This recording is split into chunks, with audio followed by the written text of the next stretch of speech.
2 weeks ago, when Foodie was sick, I made a couple of videos about her lapsed medical insurance. This kicked off a great discussion in my comment section with Canadian viewers chiming in. In a nutshell, if you're gone from Canada for too long, you can lose your healthcare insurance. While different viewers had different experiences getting theirs reinstated, one thing was a common theme. It's not an easy process. In this video, we'll take a look at her last live stream and examine her bad decisions, well, questionable logic around healthcare. We riding the bus? I did say I would, didn't I? I'm just like, ugh. I don't know, I might get bus sick today. I'm feeling a bit dizzy, so I don't know if motion sickness might get the best of me. How do I make these Red Lobster things? For those of you who don't know, Foodie has uncontrolled type 2 diabetes and a whole host of other stuff. I like to do an end-of-the-year summary, so I keep my notes on a spreadsheet. As you can see, Foodie is pretty much self-medicating at this point, with medication that she brought over from Syria. Her headaches could be anything from dehydration, high blood pressure, an alcohol or weed hangover, to her uncontrolled type 2. They could also be her excuse to just not leave the house and do what she said she was going to do. Take your pick. The lady from the healthcare called me today, and she's for my health card, and she's like,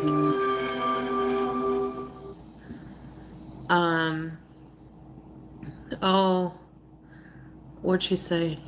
You have to guarantee, like, this is a contract, if we reinstate your healthcare, that you're gonna be in Canada for the next 6 months out of the year. And I'm just like, yeah. Okay, so the insurance that Foodie is referencing is called OHIP, right? And I've got lots of different viewers who have experience with it.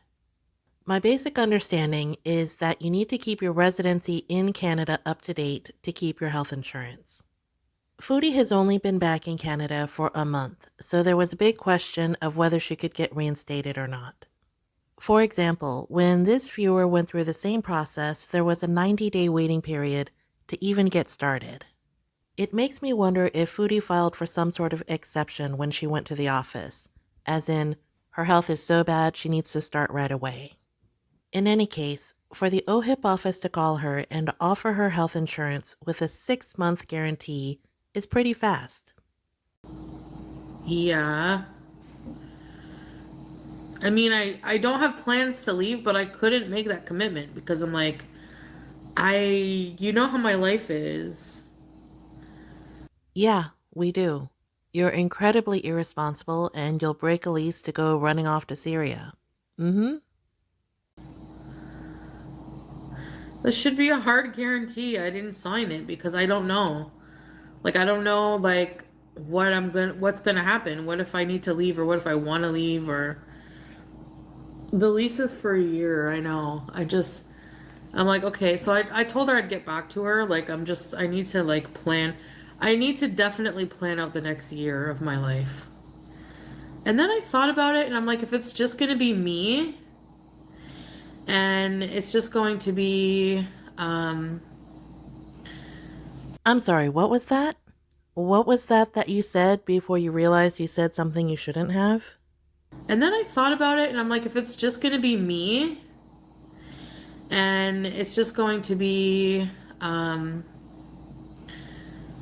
If it's going to be me, if it's going to be just me, that's a really weird thing to say, isn't it? A big part of the mystery surrounding everything Foodie's doing right now is whether or not Salah is coming to Canada, right? Foodie is so caught up in the fantasy of being with him that she can't even help herself right now. I would say that Canadian health insurance is the #1 thing she needs right now to get her life back on track.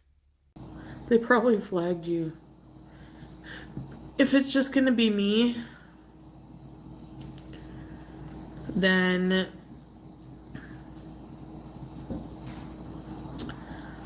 like, what do I want with my future? That's what I should have thought about that. I know. Okay, so medical issues aside, I think Foodie is incredibly delusional and she really needs that psychiatric care too. She seems to have absolutely no concept of self. She doesn't realize that she is on her own right now, and she's made this big move back to Canada. Yeah, of course I want to be healthy. The distinction here is that yes, she wants to be healthy, but she doesn't want to have to do anything to get healthy. Foodie has spent the better part of this last month in a weed-induced haze. Yeah, of course I want to be healthy. 6 months is not a lot of time. Yeah, that's true. I guess I can just, email them and say, okay, that's fine. I'll be in Canada. Hey, Charles. But I don't know, like, what my life, you know how I am. Like, 1 minute I'm here, 1 minute I'm there, you know? Yes, Foodie, we know. I'm sorry this is so small, but it's a wide shot of Foodie's cycles for 2025. If you're not familiar with the concept, it's a cycle of behavior that Foodie shows on her YouTube channel. There's usually some sort of catalyst that kicks off a healthy arc, but we haven't had one in a really long time. I didn't turn down the healthcare, making shit up. I just have to, like, let them know what my plan is. Yeah, well, I can just email them back and say yes. Like, it's, you know what I mean? But I was just, like, taken aback. Like, even that kind of commitment, I don't know. Even though that's what I need, you know? The truth of the matter is, Foodie has no idea what she needs, and that's why all of this is so key. If she wants any chance of getting her healthcare under control, she needs to go to the doctor, get lab work, and start monitoring herself again. My experience here is that I helped my mom get my dad's type 2 diabetes under control. It takes time, effort, and portion control, but it's absolutely doable. Yeah. The thing that's expensive here is the medications, not the healthcare part. You know? You know what else is expensive, Foodie? Going to the emergency room because you can't be bothered to check your blood sugar. Every single medication that Foodie was put on requires medical supervision. I honestly don't know how she isn't jumping for joy that she could get her OHIP back this early. Drop me a line in the comments and let me know what you think. I'd love to hear from you.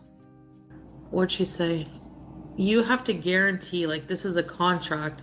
If we reinstate your healthcare, that you're gonna be in Canada for the next 6 months out of the year. And I'm just like, yeah.